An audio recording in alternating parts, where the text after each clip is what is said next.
Welcome to the Mischief Maker broadcast, where chaos, creativity, and common sense collide. Your host, Joel Freeman, was kicked out of high school in Alberta, Canada. He left home at 17 and hitchhiked around North America as a long-haired hippie and dope-smoking fool. He made a 180-degree change, becoming one of the first chaplains in the history of the NBA. As a professional speaker, Joel has traveled to well over 55 countries. His many books have been published in 28 foreign translations.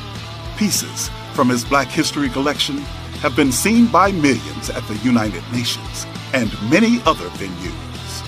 And now, the Chief Mischief Maker himself, Dr. Joel A. Freeman. Hey. It's so good to see you. Are you ready for this? We have some time together. We're going to talk about dealing with people who drive you crazy. And that's those 7 words, by the way. The 7 words have taken me to over 55 countries around the world, transcending cultures, transcending age, transcending whatever, race, religion, in all kinds of different realms. And so that's why I have on my business card these 3 words: Chief Mischief Maker. In fact, if you want to participate in tonight's show, in fact, this is a highly participative show. If you're watching this live, then you have the opportunity, number 1, to ask questions. And you just get your fingers ready and type them in, and Mel, the producer, he'll be right there with you. And we'll put it up on the screen. And if it's germane to what we're discussing, I'll talk about it right away. If it's something a little bit later, we'll put it on pause, hit the pause button, and come back to it. But that's kind of the way we're going to go tonight. And then what I want you to do is to go up on your screen. You'll see a QR code, and then there's something at chiefmischiefmaker.com. That's the website. 3 words: chiefmischiefmaker.com.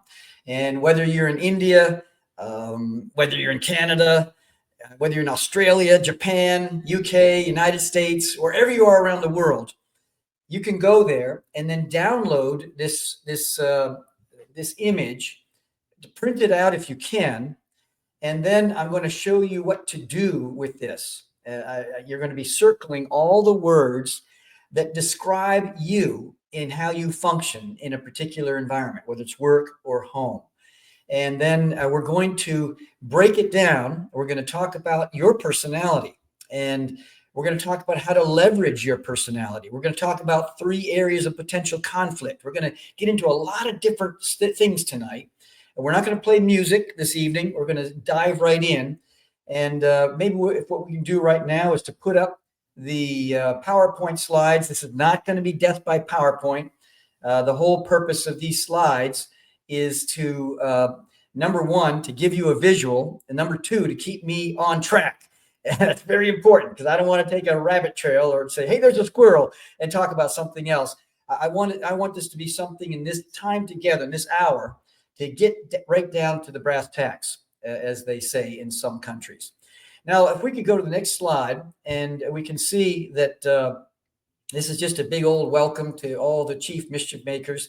I want to give you tools and skills. What does mischief making mean for some of you who are watching for the first time? It just means, number 1, that you're living a curiosity-driven life. You're curious. You're peering around the corner. What's going to happen here? What can I learn from this situation?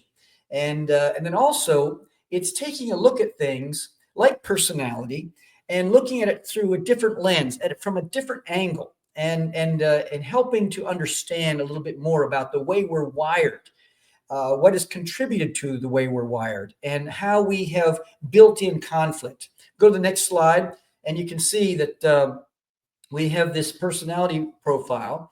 And once again, go to Mischief Maker, chiefmischiefmaker.com, 3 words, chiefmischiefmaker.com, or click on the QR code if you're on a laptop and you have your cell phone. You know how to do that. I don't need to. Well, I'll tell you. Put your camera on, and then up will pop a thing on your cell phone that'll tell you exactly what what you're supposed to do. The website to go to. Scroll all the way down, and then you'll see this right here. You'll see this particular piece. And let's go to the next slide. And on this next slide, I've got some just kind of an overview. We're going to try to pack as much information in here without it feeling rushed. What I want to do is to kind of take a leisurely, lollygagging tour of our personalities and the areas of potential conflict, 3 areas of potential conflict, and also communication. And then, of course, helping you understand your personality profile and your personality. And, I figure we're all tuned into the radio station, WIIFM. What's in it for me? This is what's in it for you for tonight. You're going to learn more about the way you're wired and some of the hot buttons. And the next slide will kind of give us a quick overview here of I worked with the Bullets, the Wizards, 20 seasons working in the NBA. Next slide. And I worked with folks like Shaquille O'Neal.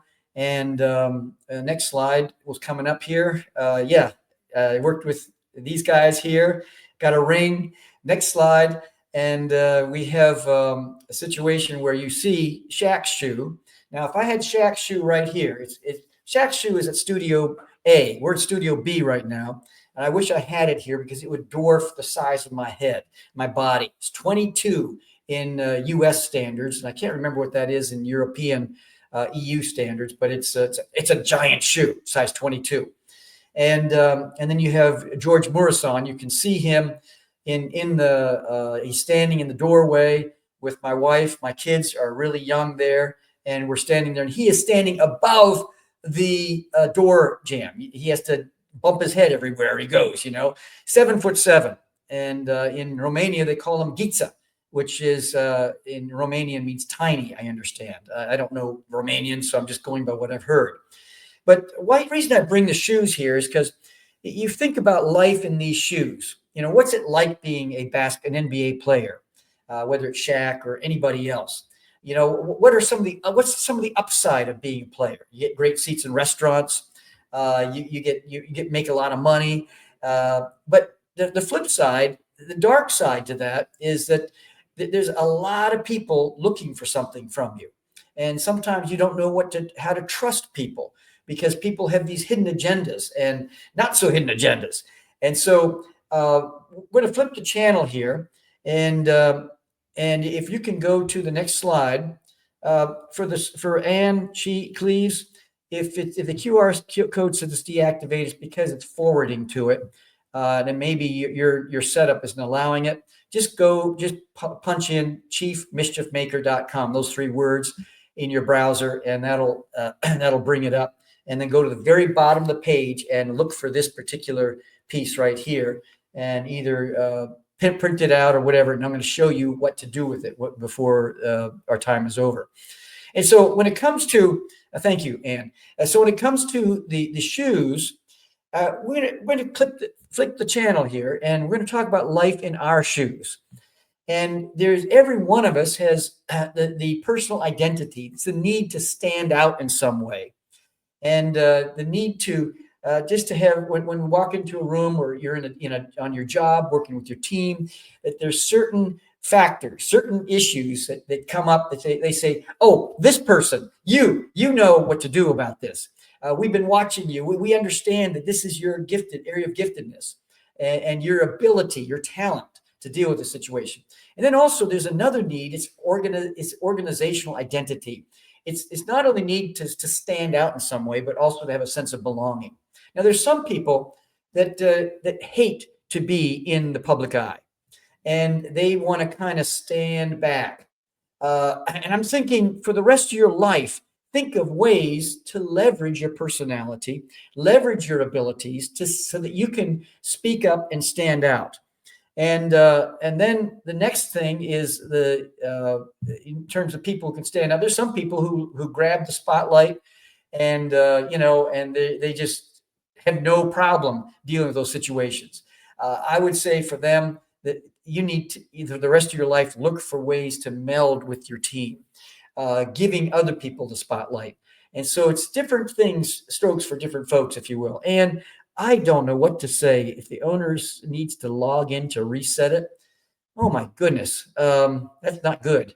That's not good at all. Chief mischiefmaker.com is not going forward to it. I'm so sorry, Ann. I'll tell you what, if you send me, my email is greatworkshops@gmail.com. That's great workshops, plural, greatworkshops@gmail.com. For anyone watching, send me an email and then I will send this to you. I'm sorry you won't be able to participate in real time if you're live, but at least you'll be able to, and anyone who's watching this as a podcast, great workshops, plural, @gmail.com. Put my name in the subject line, and then just say, I want the personality profile, and I will send that to you as quickly as I can if you send that email to me. And I apologize. I've got to figure something out here, I guess, with my with this chiefmischiefmaker.com, and I will. So next slide, we can see that it's life in our shoes. And this is what's known as an event, not a process. Now, some of you work at places, you might have a process meeting every Tuesday morning at 9:30. And maybe if you're married, you have kids, maybe you have a process meeting, for lack of a better term, every Monday evening. You go out for a date night, you discuss things. How are we doing with the kids? How are we doing with each other? And it's so this is an event. We're going to talk about some aspects that you can plug into your process, whatever that is, at home or at work. And by the way, I believe that we are 24/7.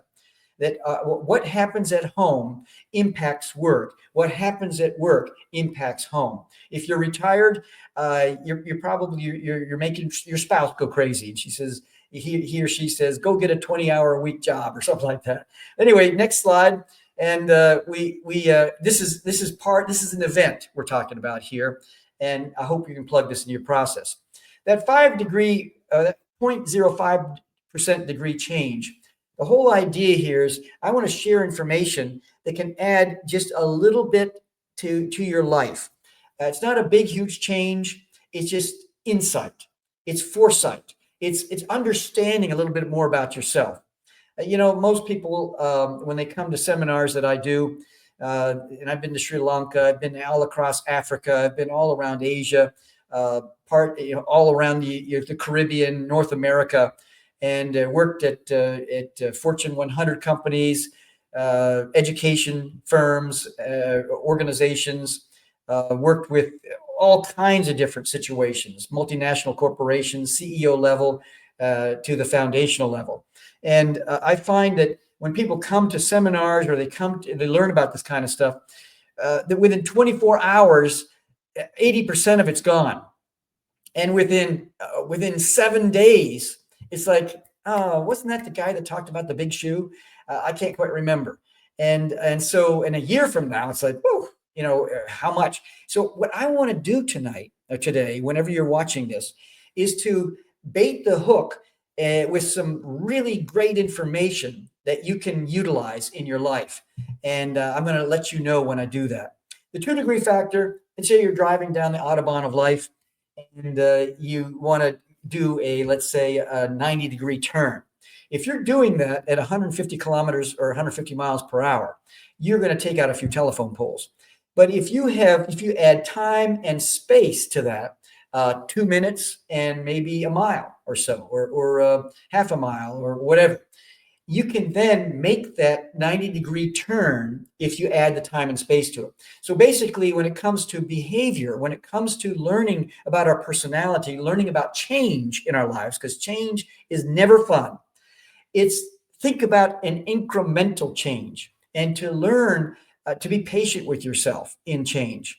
A study was done by the Carnegie Foundation back in the early 1900s, and they wanted to know, what is success? How do you import it? How do you export it? What does it look like, feel like, smell like? And they worked with a whole group of engineers, and of course, just trying to figure out what is success with engineers. Now, if you're an engineer, you know one. There's some jokes I can tell, and I won't take a rabbit trail on that, but it's pretty hilarious. Some of the stuff they were working with these engineers. You know what they found out? They found out that 15% of success is based upon technical competence, but 85% of success is based upon our interpersonal skills. Now, when I travel around the world and I talk with people, I assume that the people who are in front of me are profoundly competent in what they do. If they're scientists, engineers, uh, artists, whoever it is, educators, they're really good at what they do. But you know what? It's that melding together, it's working together as a group of people, as a team. And it's that those interpersonal skill issues. So 15% technical competence. I think our colleges and universities do a pretty good job of bringing that to the forefront in people's lives, technical competence. But one thing I think that we're failing in is helping people with the 85%. That's why I have dedicated my life to working with the 85%, because I find that it is so incredible. You can have a mission statement here and have people that are walking, crawling, running toward that mission statement. Some people are doing a fast approach, some are a slow approach, some ask a lot of questions, but they all have the same mission statement. And then there's built-in conflict. There's no cosmic conspiracy. We get on each other's nerves just by being ourselves. And so we have the whole idea of being chronologically mature and emotionally inept. I don't know about you. I'm 70 years of age. There are times when chronologically 70 years of age, I've got a PhD, I've got a lot of education, a lot of experience, a lot of travels. Sometimes, I'll tell you a little secret. Sometimes it's like I'm 11 or 12 years of age emotionally. And I think, wait a minute, Dr. Freeman, when I'm talking to myself, I'm not saying that, but I'm just kind of yelling at myself saying, come on, grow up. And maybe hopefully today we can talk about some emotional, some ideas and how we can leverage this information so that we can bring our emotional age closer to our chronological age in marriage, raising kids, dealing with the next door neighbor, at your faith group, at your job, whatever the environmental focus is, to work it in that way. Because I think most people come to their marriage with pretty good intentions, but people don't respond to intentions; they respond to behavior. That's why we're talking about behavior here. And any strength overused can become a weakness. You can be very blunt. I love blunt people. They tell you exactly what you're thinking. There's no equivocation. But you know what? There comes a law of diminishing returns where a person is blunt, blunt, blunt, blunt, blunt, blunt, blunt, and they come to this point, and it's like, they're too blunt. It's like that strength came to a tipping point where it now became a weakness for that person. Or a person can be a quiet, gentle soul, and just kind of go along, get along. And I don't mean that in a negative way at all. It's just kind of a wonderful approach. But then there comes a point where all of a sudden they hit a tipping point where there's no boundaries. They don't know how to say no, and almost let people walk all over them. And so that strength, that wonderful strength, that it's so easy to be around this person. They're a good listener. By the way, your best friend, I can almost guarantee you, is a good listener, and probably a person that we're going to talk about tonight. But they come to that tipping point, and now that wonderful strength has become a vulnerability, a weakness in their lives. So we're going to overgeneralize. And we're going to look at the internal view. That's 75% of our focus. It's retaining curiosity. It's not getting jaded. And it's what we learn, next slide, after we think we know it all. And that's what I think is so important here, is that wisdom explores beneath the surface, that whole iceberg thing, and so it's the Joel. Nice name. I love your name, Joel. I'll tell you a joke about that maybe sometime, but have you read the book 5 Love Languages, about creating a language of love that means something important for your partner, not what you think love is? I love that book. Giving gifts is a love language. The whole idea of spending time with someone is a love language, and especially in marriage. Thanks, Joel. Especially in marriage, that is very important to learn. But also, if you're a boss, if you are someone that's working on a team, it's really good to understand those love languages, but especially in marriage and raising kids. Thanks, Joel. Moving along, next slide is the whole idea of what we learn after we think we know it all, because problems can't be solved at the same level of awareness that it created them. That's Albert Einstein. At least it's accredited to him that he said that. Next slide. So what happens here is that I want to give you a gift. And it's kind of like if this pen right here was was gold, a golden pen. I just want you to understand that this pen by itself, if I were to hand it to you, here I am going digitally handing it to you, instinctively, when I'm with groups, people will use their thumb, their opposable thumb, and their index finger to receive that gift. Then I pause and I say, well, now, wait a minute. This is a very small gift, might be costly, but it only took this much of your body to receive the gift. What if I put, let's say, 1,000 of these in a box, gold pens? Now, and I'm ready to hand this to you. That person receiving the gift has to get up and prepare themselves to receive this gift of 1,000 pens in a box. My point is this, and there is a point. It's going to take all of you to receive this gift. It's not something that's just like, oh, this is like a psychological parlor trick, for this hour with the Mischief maker. It's going to be something that, excuse me, is going to require all of you. Next slide. So as a leader, what drives you can end up driving other people crazy.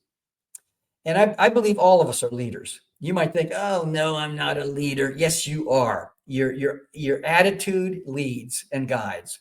As a parent, you're leading and guiding your children if you have children, grandchildren if you're a grandparent. Next door neighbor, you're leading, you're guiding in so many different ways at your faith community. And so some people, they like task accomplishment in a punctual manner. That's what drives them, but then can end up driving other people crazy. Some people they want to be liked, approved of, and that drives them to high levels of accomplishment. Other people, it's maintaining a manageable, easygoing style and pace. Hey, 50 kilometers per hour is my favorite, or 50 miles per hour is my favorite speed. And if you try to get me to go 70, I can do it for a weekend or a week or 2 days. But after that, man, I got to go back to my pace. My pace is the best way for me. And you get the most productivity out of me if you understand what the speed limit is for me as an individual. Some people, they zip along, and that's their pace. And that's where conflict comes in, because someone who loves going at a faster pace, working with someone who loves going at a slower pace, whoa. You've got conflict brewing very, very quickly. And then some want to make sure, what drives them is to make sure everything is accurate. I'm going to ask the same question 8 different ways. I want to make sure that we're doing things right. Because why would we put a ladder against the wall and then climb to the top and then discover that it's the wrong wall? Why would we go down the pathway on a project and not do what it takes, the due diligence to make sure, where are the potholes in this project? What are the problems, the issues that we might encounter? And how can we approach this in a way where we understand what the problems are, and then we can not just do a workaround, we can actually walk straight into it because we've planned in advance for that very scenario. Next slide.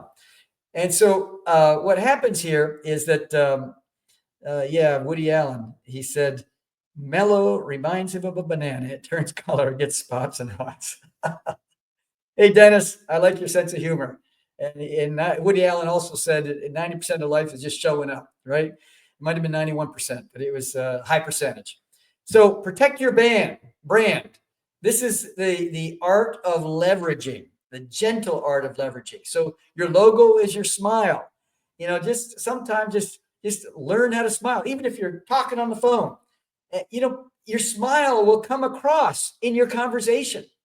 And if you're just going, yeah, I think we ought to be doing this, but what if you're going, yeah, that sounds like like maybe that's a great idea, yeah, or maybe we should be thinking of this way, and you're deliberately smiling. It telegraphs across the phone line to the other person, and it puts a whole other spin on whatever you're discussing. Could be very serious, but the smile will let them know you're confident, that you you have poise. And that's what leaders do, is they telegraph something that's internal that comes out. And the smile, a lot of sales companies, what they do is people are on the phone, hello, Mr. Smith, hello, Mrs. Jones. I've got this refrigerator to sell, or these widgets to sell. And they put mirrors in front of them, because they say, if you get on the phone and you're talking to someone and you don't have a smile on your face, they're going to know it. They're going to see it. They're going to feel it, so to speak. And the trademark is how you leave other people after they've had an experience with you. And it's the whole idea. And there's a number of quotes out there.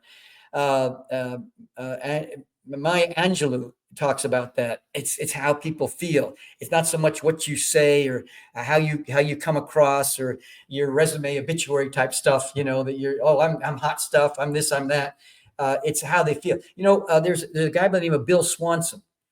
He was at the time the CEO of Raytheon, and he would he talked about situational value systems and all these different things. But he had what he called the waiter rule, like in a restaurant, a waiter, waitress. And so what happened with him is that when he's doing a business deal with somebody, you take him out to dinner, and then he would watch how they dealt with the help. If they were demeaning, demanding, he didn't care how much money Raytheon was going to make from the deal. He said, I am not going to do business with someone that treats the help, the waiters, the waitresses, in a demeaning manner. And so it's the whole idea. That's your trademark. And then your word is your bond.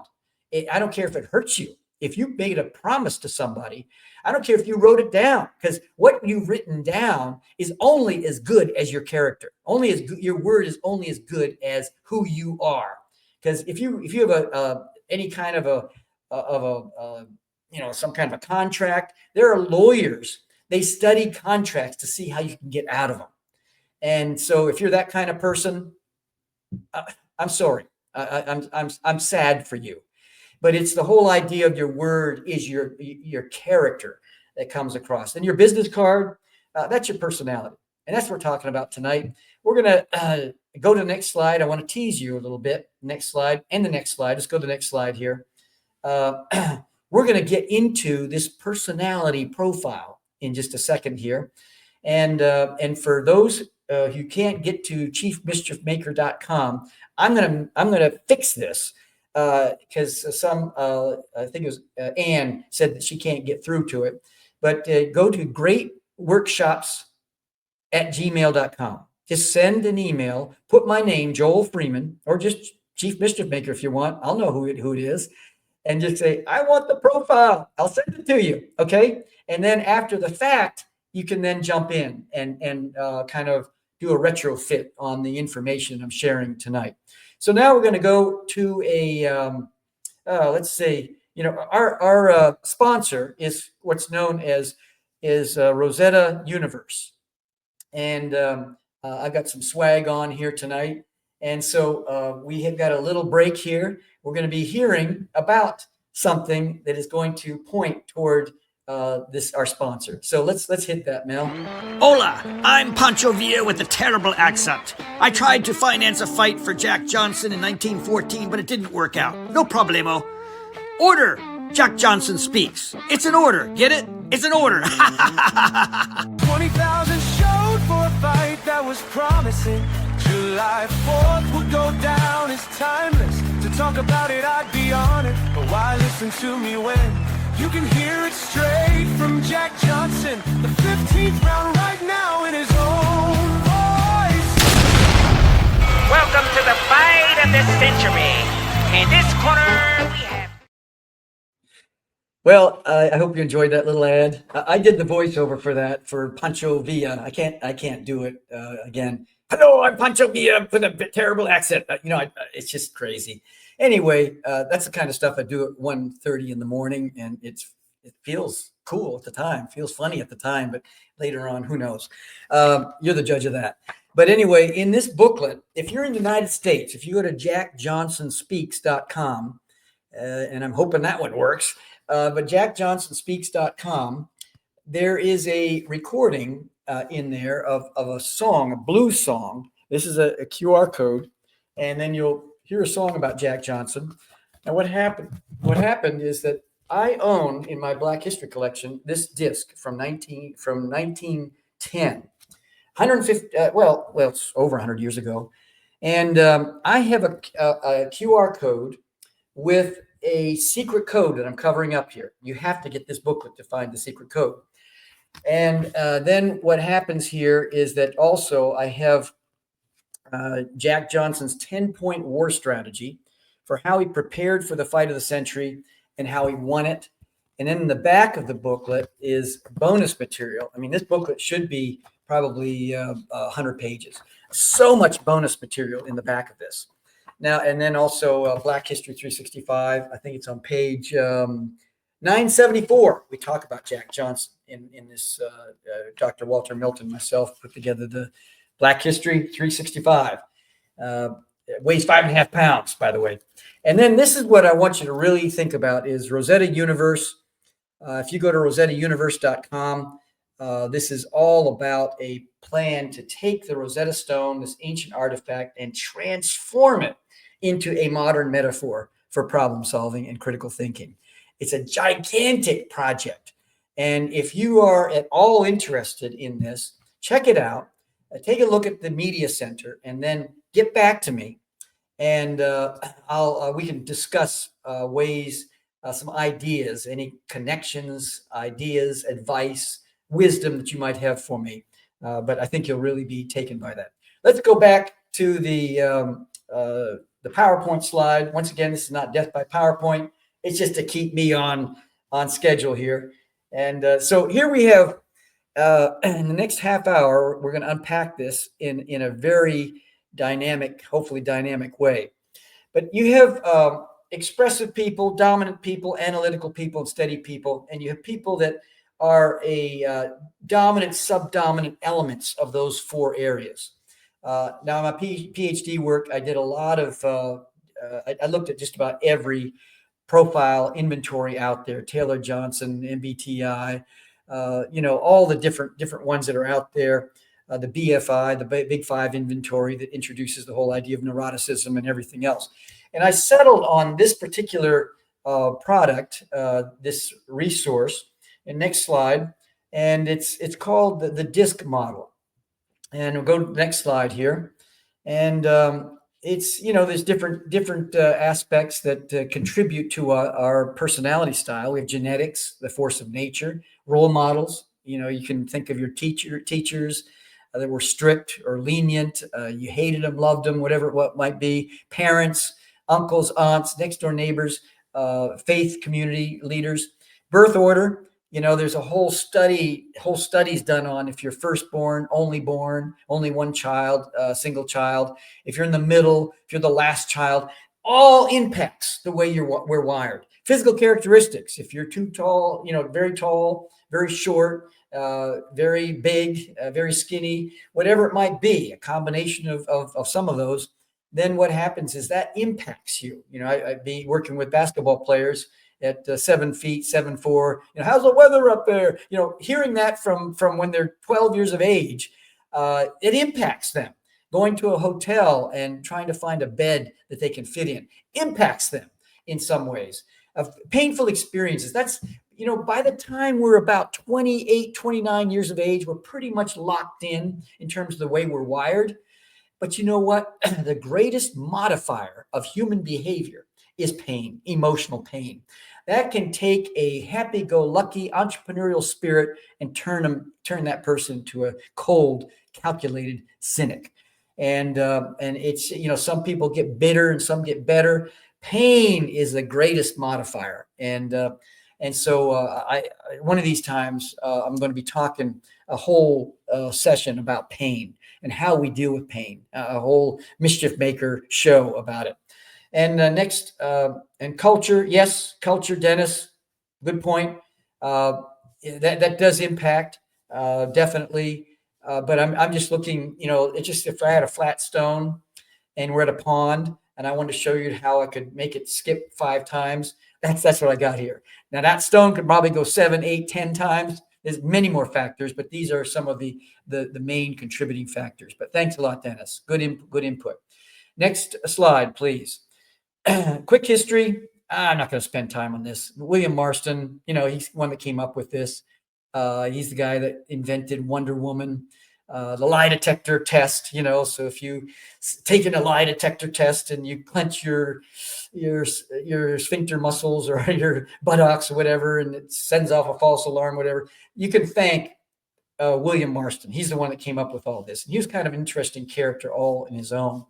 The thing I look about in instruments is I'm looking for not just 30 million people have taken this and they're all pretty happy about it.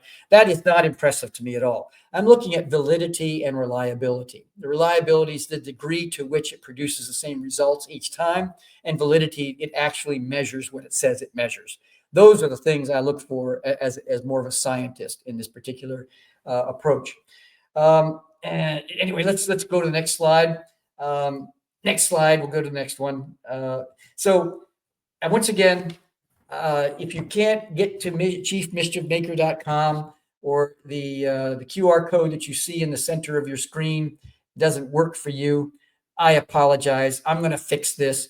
But go to greatworkshops@gmail.com, send me an email, and I will get this to you. And then you can kind of go over this later, this information. So anyway, next slide. Basically what you're doing with this, and I'll just tell you in advance as you do this, and try to do this as quickly as possible, maybe 90 seconds.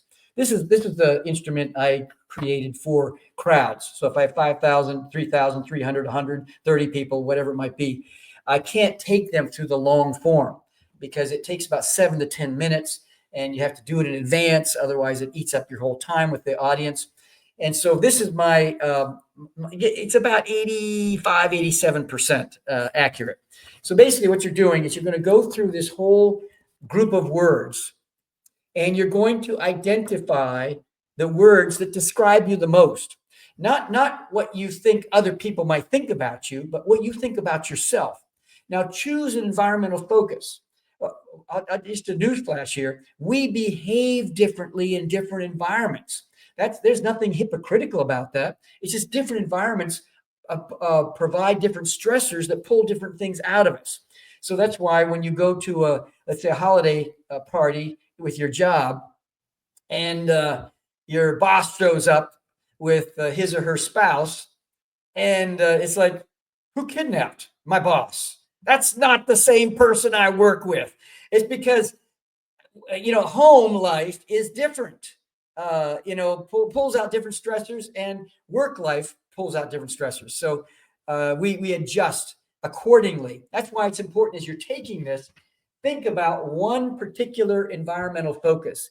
You see words like influential, words like trusting, critical, conscientious, supportive, conforming, cautious, conventional, restrained, accurate, predictable, good listener. And you're basically looking at, does this describe me in this environment and how I behave? And not how I think they think I behave, but how do I behave? And it's a forced instrument. It's an inventory. It's forcing you to make a choice in 90 seconds. So it makes you more intuitive and less analytical in the process. So then what you're going to do after you've circled all these words or identified these words, next slide, we're going to then, what you're going to do is you're going to notice that there's 2 points here, and you're going to go draw a line down the middle, and then you're going to be looking for the words emotional and unsure, go in between those 2 words, and then go all the way across. So that what happens here is you have these 4 these quadrants, 4 sections. And then what you're going to do is you're going to place in the upper, now you want to write this down if you don't have one of these in front of you. Write this information down so that you know what you're doing when it comes down to working with this.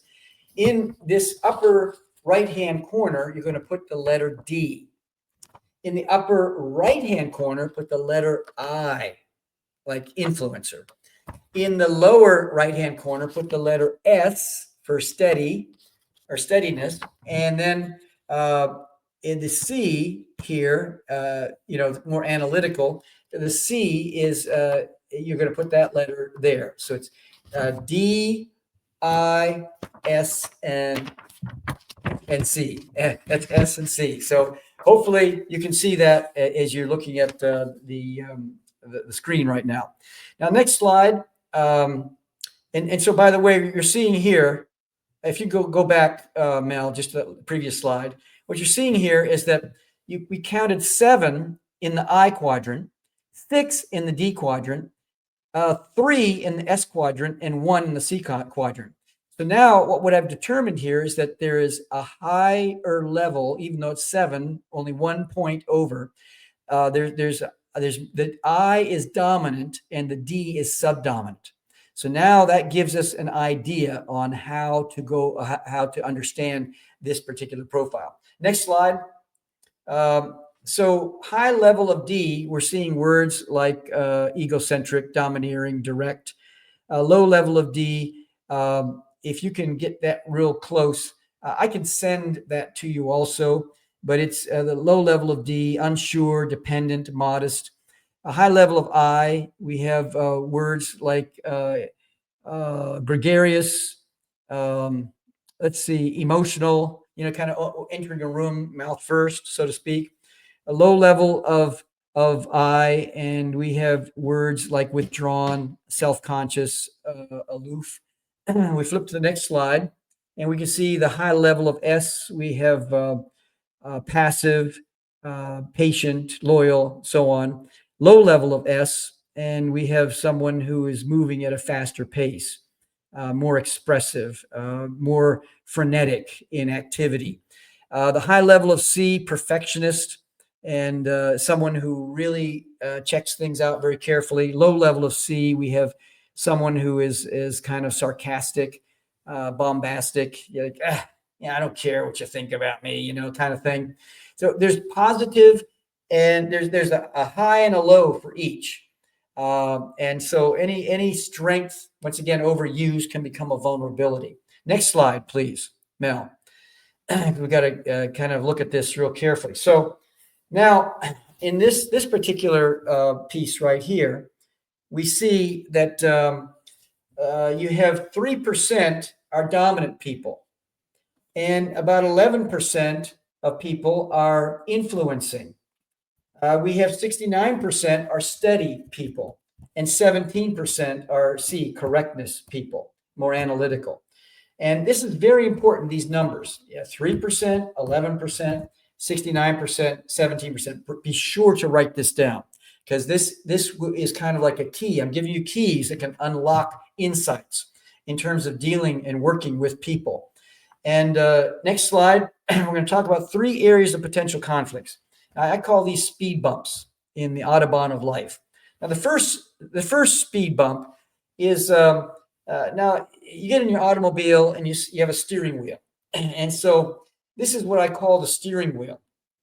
So the steering wheel goes either to the right or the left.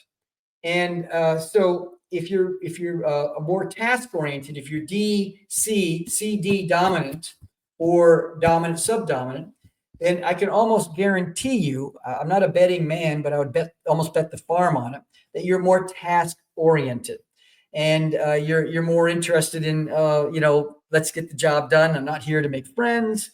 I like you, okay, but I don't have a great need for anyone to come and say, hey, you're doing a good job, blah blah blah, all that kind of stuff.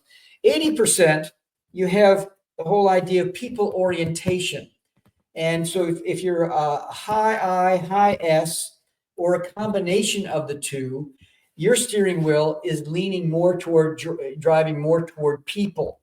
And so the best way to illustrate it would be that, let's say you're in a meeting at work, and you've just gone through this learning about this information. You're trying to be in your best behavior, but you're a task-oriented person. You're leading the meeting, and so while you're in the meeting, you're just saying, you're waiting for everyone to get ready, and you got an agenda, and people-oriented people are in there. They're just talking about, hey, did you know my cat got run over by a car? You're just like, what? What are we talking about? A cat run over by a car? Yeah, we call her tripod now, and everyone starts laughing, and it's just, yeah, I had a dog, you still survived.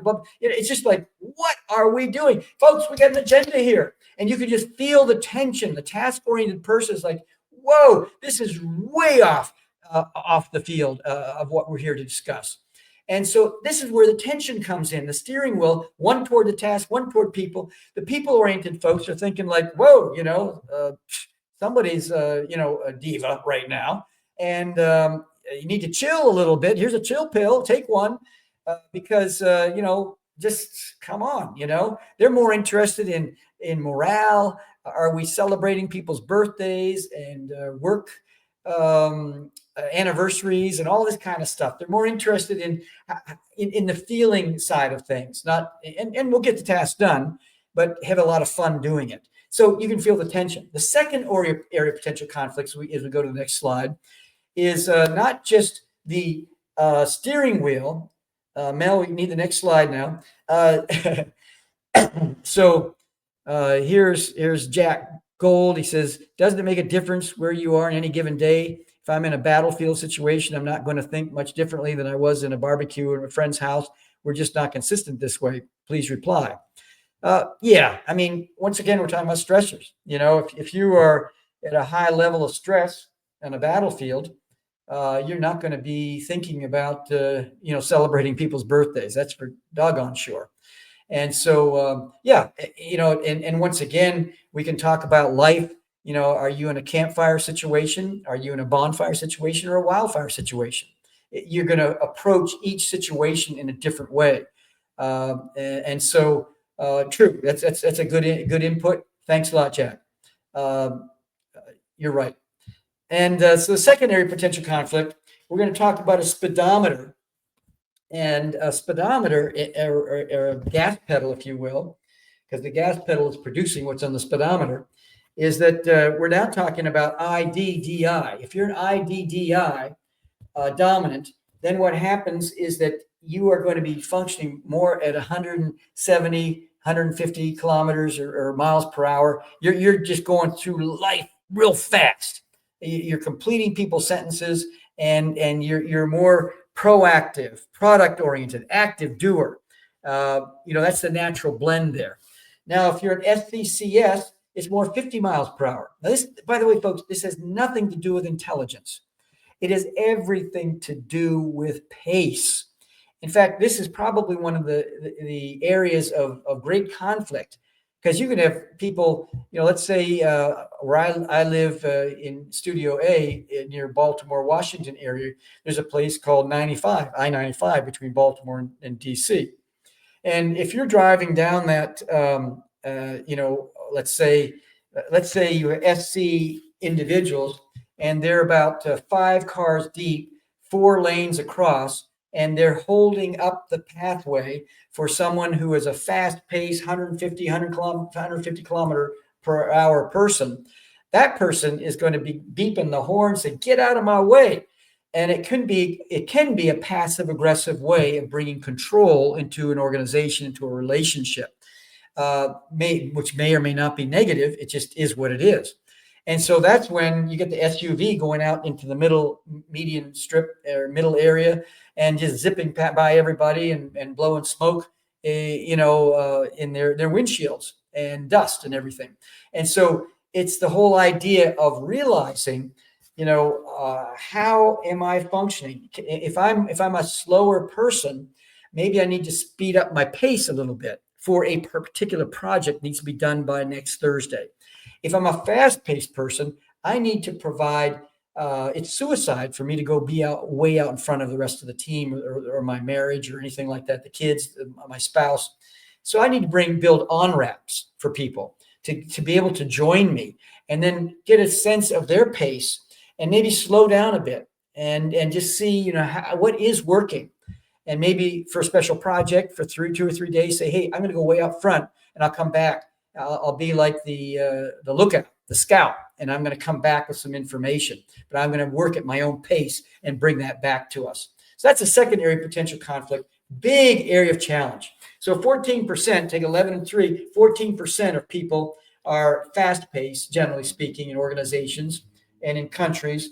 And then 69 plus 17, 86% are slower pace. Once again, nothing to do with intelligence. It has to do everything with pace. And now let's move to the next slide. What I'm doing is I'm unpacking some information. Generally takes 1 to 2 days to go through the subtleties, the nuances of it all. That's why I said in the beginning that we're doing an event, and hopefully you'll be able to extrapolate 1 or 2 great ideas that you can plug into your process, whatever that may be or mean to you. The kite is something that, in marriage, and they say that there's a book out there, I believe.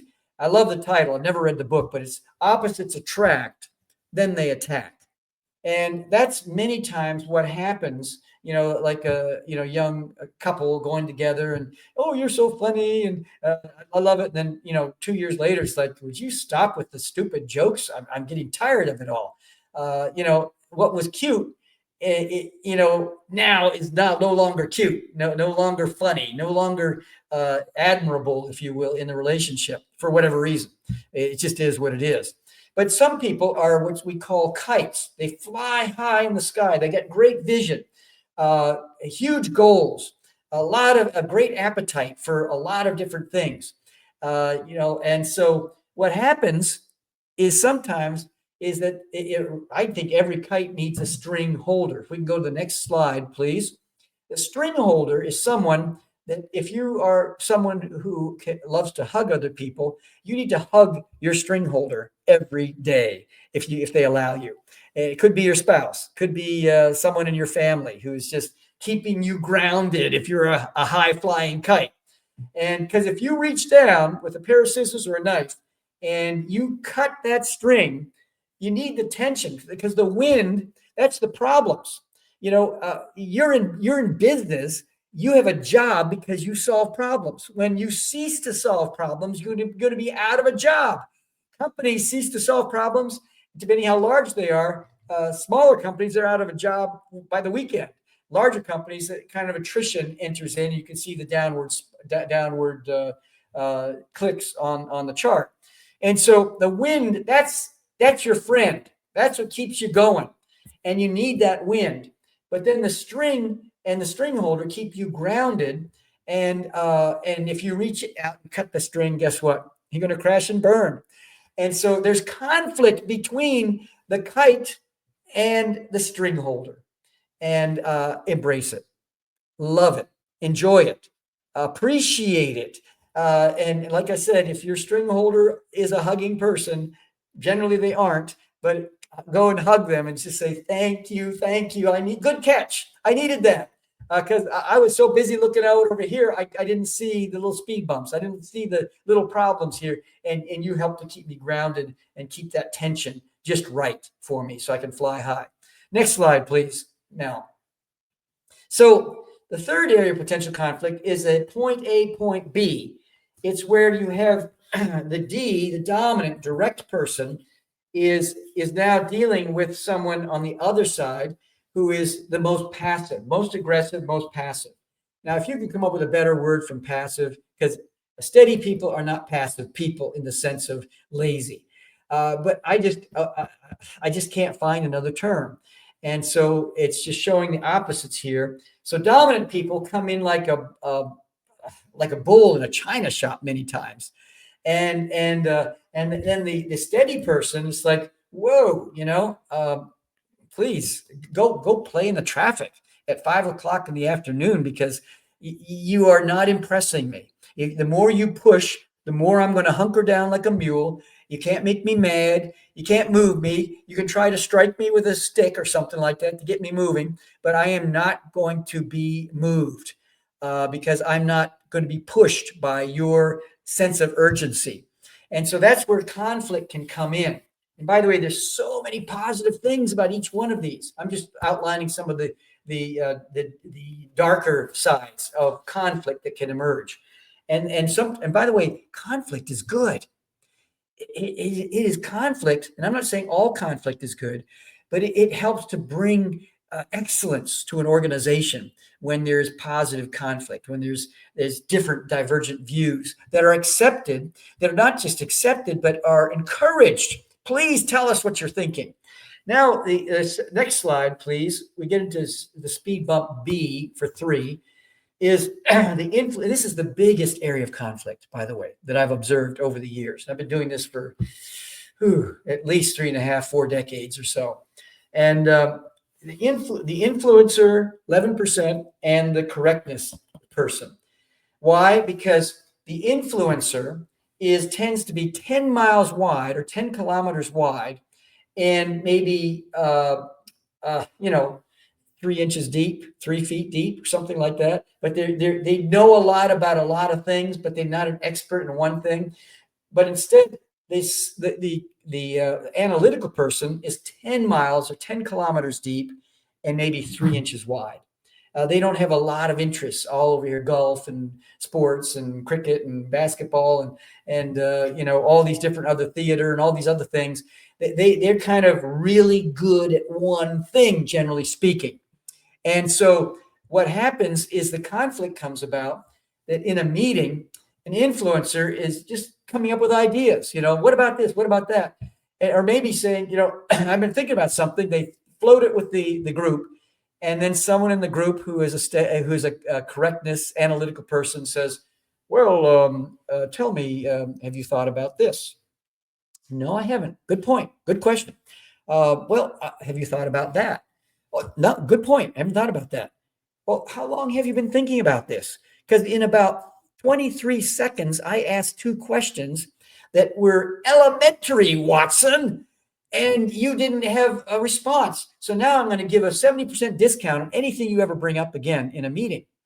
So what I've discovered over the years is that for an influencer to come to all the correctness analytical people in advance, if they have that luxury, not always, you don't always have that luxury, go to them and say, hey, I'm thinking about proposing an idea, but would you look for all the speed bumps, all the potholes, all the problems? And then you see someone who's the correctness going, whoa, oh, that's great. This is exciting. And next thing you know, you now have an ally, potential ally in the situation. Well, our plan, let's go to the next slide just to see what it is. I'm not sure. I can't remember what it is. Yeah, we deal with layers and relationships, all these different things, cultural, professional, religious, gender, generational, disability, and we come through the gateway of our personality and how we deal with all these different relationships. Anyway, what I want to say is that, just pause before reacting. Identify the triggers, if I could use that term. It's gotten kind of weird in the last few years, but identify the things. Ask yourself, why is this person driving me crazy? And they might remind you of an uncle or an aunt or some other person in your life that's caused you pain. Identify that, because they might be paying the price for pain from your past, and that's not fair. Set boundaries. Be clear and firm about what behaviors you will or won't accept in relationships. And then don't take it personally. Most of the time, their behavior says more about them than it does about you. Just try to detach yourself emotionally. And then, choose your battles. Not everything, not every person needs to be a battle or be someone a warrior. Use I statements, address an issue saying this is how, without blaming, saying you're doing this, saying this is how I feel, when this happens. And then limit your exposure if possible. Reduce the time and energy you give to difficult people if you've identified them as difficult. And, just practice empathy, use humor. Don't lose your sense of humor in all of this. You're driving someone else crazy, and they're driving you crazy. And seek support. Find that extra person that'll help you.